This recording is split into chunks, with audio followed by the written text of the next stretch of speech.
नमस्कार, आचरण के साथ मैं हूं टीएन मनीष, हाजिर हूं आज का मुद्दा लेकर। राजस्थान के झालावाड़ के मनोहर थाना ब्लॉक के पिपलोदी में सरकारी स्कूल के जर्जर भवन के गिरने से 7 बच्चे अचानक काल के गाल में समा गए।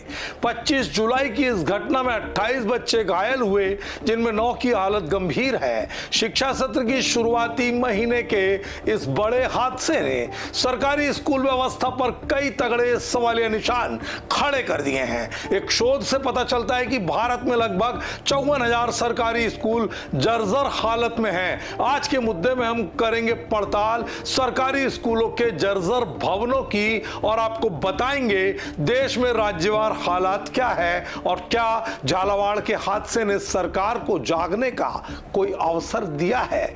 शुरू करते हैं इस मुद्दे का गहन विश्लेषण। भारत में सरकारी स्कूलों की जर्जर इमारतों की स्थिति चिंताजनक है।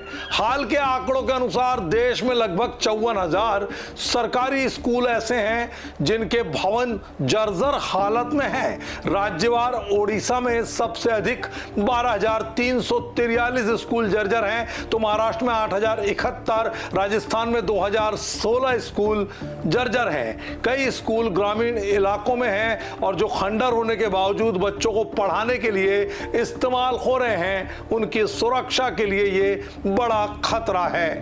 केंद्र सरकार ने समग्र शिक्षा अभियान के तहत स्कूली बुनियादी ढांचे में सुधार के लिए धन तो आवंटित किया है, लेकिन 2025-26 के बजट में मंत्रालय को 1,28,650 करोड़ रुपए दिए गए, जो पिछले साल की तुलना में 6.65% अधिक है। राज्य सरकारें राजस्थान में स्कूलों का निरीक्षण, अधिकारियों को निलंबित करने जैसे कदम उठा रही है, लेकिन विशेष रूप से बदहाल स्कूलों की मरम्मत के लिए क्या हो रहा है, इसकी जानकारी का अभाव है। भारत में शिक्षा प्रणाली, विशेष रूप से सरकारी स्कूल, देश के भविष्य के लिए महत्वपूर्ण है, क्योंकि ये करोड़ों बच्चों को मुफ्त और सुलभ शिक्षा प्रदान करते हैं।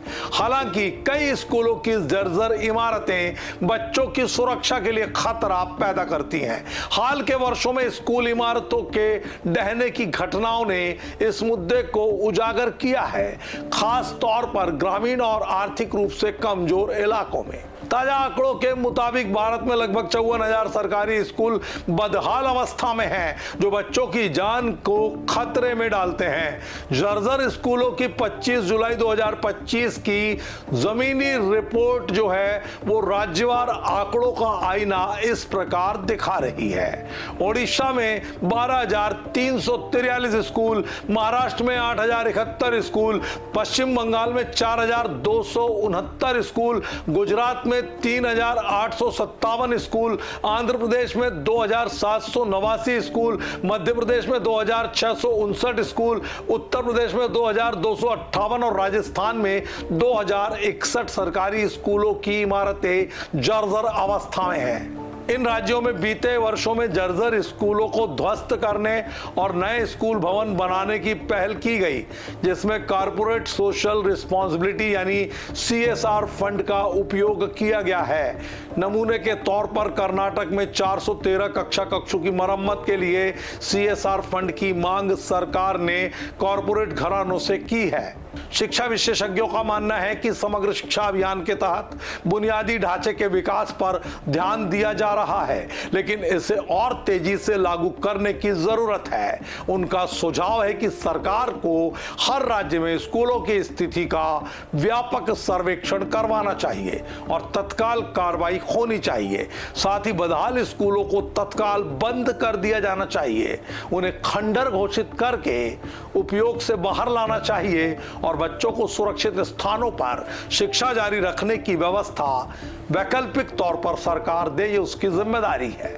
विशेषज्ञों का यह भी कहना है कि धन आवंटन में पारदर्शिता और जवाबदेही तय करने की जरूरत है, ताकि आर्थिक रूप से फंड का सही उपयोग हो और रिश्वतखोरी खत्म हो सके। झालावाड़ की घटना ने एक बार फिर से यह सवाल उठाया है कि क्या हमारी सरकारें स्कूल की शिक्षा को गंभीरता से लेती हैं, स्कूल की सुरक्षा को गंभीरता से लेती हैं, बच्चों की जान को गंभीरता से लेती है, सरकारी ढर्रे से बाहर आ पाती है, उनको एक सुरक्षित वातावरण दे पाती है, जबकि ये तमाम बिंदु सरकारों की प्राथमिक जिम्मेदारी में आते हैं, क्योंकि आज के बच्चे कल के नागरिक हैं। लेकिन अगर वो जर्जर स्कूलों की मरम्मत के बिना बदहाल स्कूलों में पढ़ने बैठेंगे तो बरसात और मानसून के मौसम में ऐसे हादसे आगे हो सकते हैं, इसे रोकना मुश्किल होगा। ऐसे में भविष्य में झालावाड़ जैसी त्रासदियों से बचे जा सकने के लिए स्कूल शिक्षा विभाग का जागना पहली आवश्यकता है। आज के मुद्दे के बारे में आप क्या सोचते हैं? कमेंट बॉक्स पर हमें अपनी राय से जरूर अवगत कराइएगा। आज के मुद्दे में इतना ही, मुझे दीजिए इजाजत। आप देखते रहिए आचरण न्यूज। नमस्कार। देश दुनिया की सभी खबरें देखने के लिए जुड़े रहिए आचरण न्यूज से। आचरण न्यूज हर कदम आपके साथ।